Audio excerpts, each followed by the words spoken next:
that wasn't true. We trust the prophetic words he's given us when it's telling us we're going to be great. But then when it comes to finances, I got a side eye here? Really?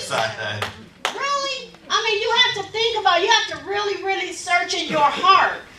What is the trust issue about? Because to me, the only thing you can't trust is yourself, because this is the place you chose. He didn't tell you come into this place. You decided to come into this place. So what don't you trust? God? Because we can trust God. God's wondering if he can trust you. Yeah. And when he put things in our hands, we always say, oh, I trust God. But God at the same time is saying, well, can I trust you? That's good. And so when we get increased and we get things on our job, we get our income tax, that's a test to see. Can I trust you? And then we want God, oh God, send us all this money, send us millions. We want to finance this. We don't even put the seed where we say we're going to put the seed. We look at how we can begin to increase ourselves. Well, I'm going to get a bigger house. Well, I'm going to get a better car. Well, I'm going to do this. But instead, look at that seed and say, oh, I got something I can sow. I got something I can sow. Oh! All right. Let them be like you brought the light. You brought the house down. Keep talking. That was a power surge. Brought the house down. Can I trust you? Even in the dark, can I trust you?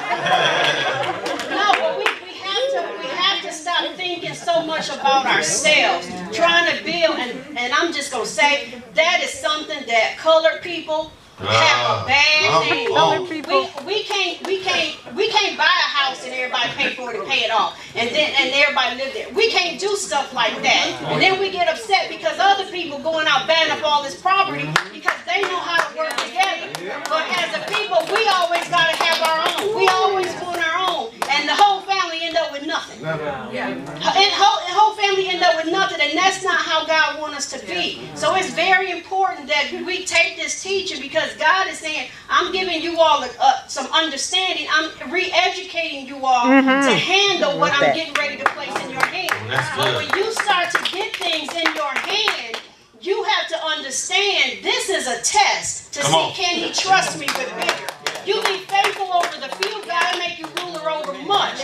But if you can't be faithful with the 10% that comes from a job, how you going to handle something bigger? How you going to handle millions and you mishandling 500?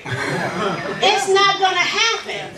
It's not going to happen. And I think it's awesome that God would bring us into a place, ask us starting out 10% to sow into this business. You can't go anywhere and say, I'm going to just give you 10% and I'm going to get in on that. No, you can't do that. You can't do it. And sometimes you have to look at it. This is business. This is business. We're trying to build something. And all you got to do is starting at 10% to get in. And you got stock in it. Come on. Let's come around. Like the apostle said about having clarity, focus, and determination. And then when she said about that trust, sometimes we have to turn in that direction. We have to lay it on the table. We have to release it. When you start to turn in that direction and start releasing what needs to be released in this house and not holding it in your hands, you'll feel a responsibility. I'm not going to say you're going to be free all the way, but it's a step for your freedom, and to you know how your mind shut down so quick when finances are talked about, and that's a place where your conscience can be free, so your spirit man can be free, because it's life and spirit in here. It's life and spirit in the house. Even in the finances. Until you talk about money, go ahead. So we can't shut down on that. We quick to shut down on when it comes to giving. But this is a season, and this is a time for us to be responsible. We have to be responsible. We have to take action in what needs to be done in this house. Be faithful stewards over what God is calling us to release in this house, so we all can get into the place where God is taking us. you know, to move out of this building, to move somewhere else, to have places where God, because everybody got a dream. The prophetic word, there's a dream in you. There's something so you want to fulfill it. We're going to be fulfilled corporately. Yes. Amen. So true. When you talked about house, I thought about this one I had wrote down. It says, whenever we come out of an old house into a new house, God expects us to disconnect from the voice and the methods of the old house. If we are ever going to understand the voice and methods of our new house, we must become trained in the voice of our new house that God has led us to. If this is not done, you will be part of a new house and yet operating from an old mindset. Yes. That's good. You know, I believe, and the most important, the thing that kind of stood out to me was disconnect. We have to be able to disconnect from our prior. We have to hear the right voice. Yeah, come on. That's very good. My sheep know my voice, and a stranger they will not follow. Things that are being taught here in the house. It's part of still, you know, the thing that I think about in the message where you talked about the levels of honor.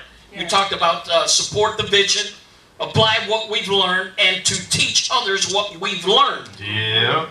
So we're grabbing a hold of those principles, core values. So this is what's being taught here in the house. So now we grab, it's just like Aaron's beer. You know, from the head all the way down to the beard, down to the body.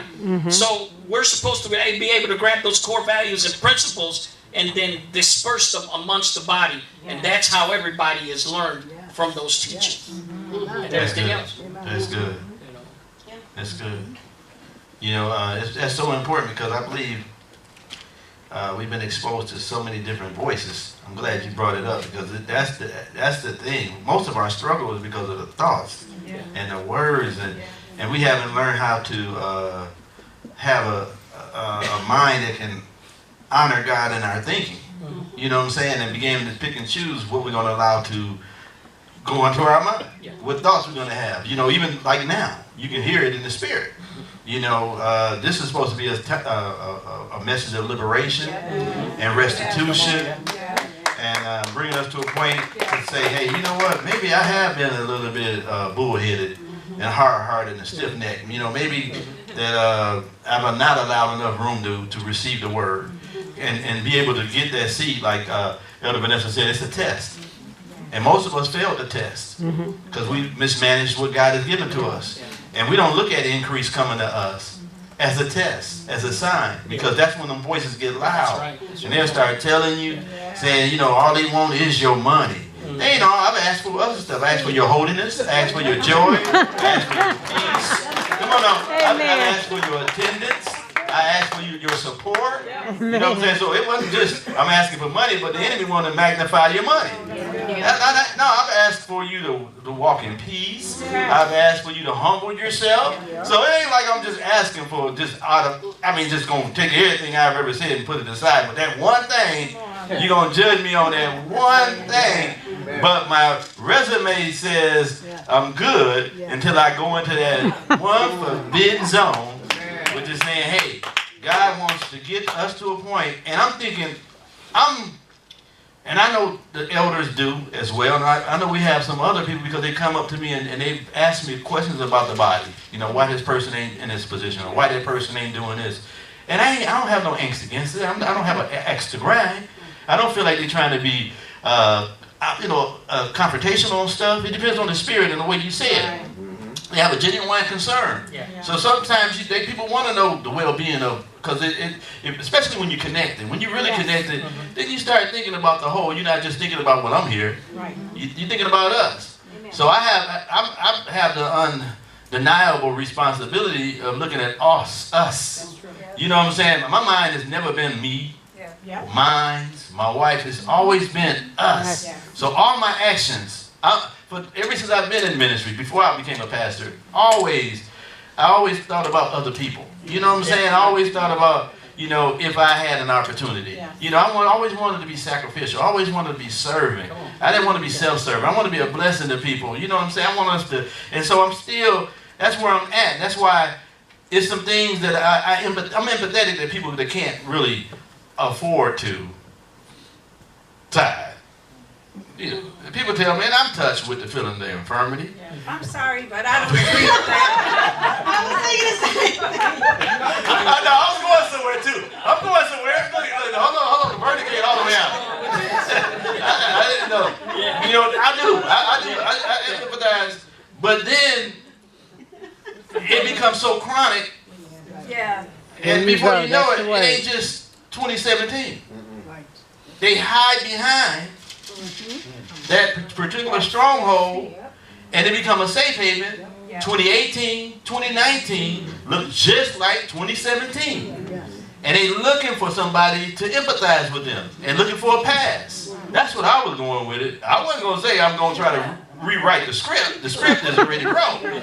He wants the tithe. It's his. He said when you don't give them to him, you rob God. That's a fact. And so what I was trying to say is that, you know, if you can't do it just like you do in the natural, you know, if you can't make it to your job, and it's a job that you know you've been there for a while, am I right? You're going to get creative on how to get to that job.